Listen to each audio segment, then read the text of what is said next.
The next presenter is Ben Rein, who's a PhD student in the Department of Physiology and Biophysics in the Jacobs School of Medicine and Biomedical Sciences.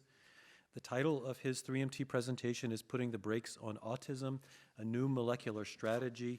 Ben is clearly a person with wide-ranging interest. Not only did he enter his PhD program when he was 20 years old, but he also served as the chief editor for a nonfiction novel that was published last year, and 4 years ago he produced and released a complete hip-hop album. So, ready, set, pitch.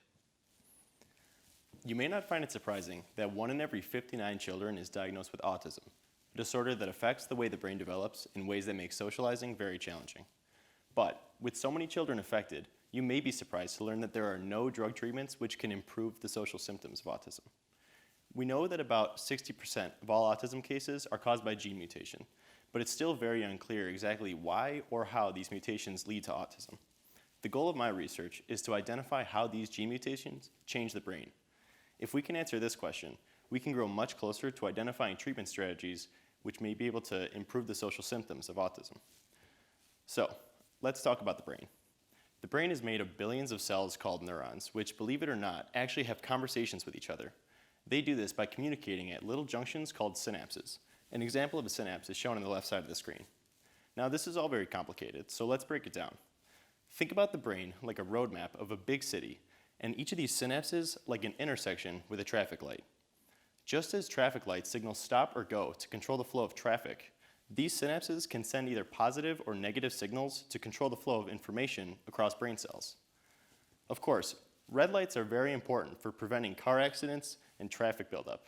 Similarly, we have red lights in the brain called GABA synapses, and these are equally important for preventing brain activity from getting out of control.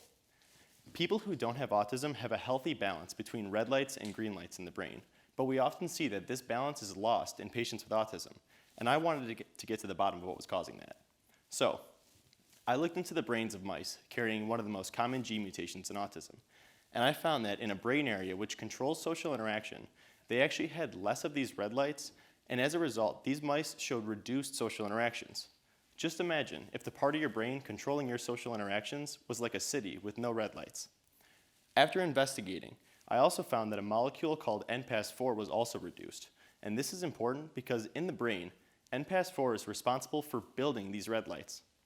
By performing a surgical procedure, I was able to restore the level of NPAS4, and I found that this not only caused more red lights to be built, but more importantly, it made these mice significantly more social to the point where they were indistinguishable from normal mice. This research indicates that by targeting NPAS4 and building more red lights in the brain, we may have identified a new molecular strategy to put the brakes on autism. I'm very excited about this research, and I can't wait to take it to the next level. In fact, I'm now testing drugs in the lab which may be able to target NPAS4 and therefore serve as novel therapeutics for autism. I can't wait to complete this research here at UB. Thank you.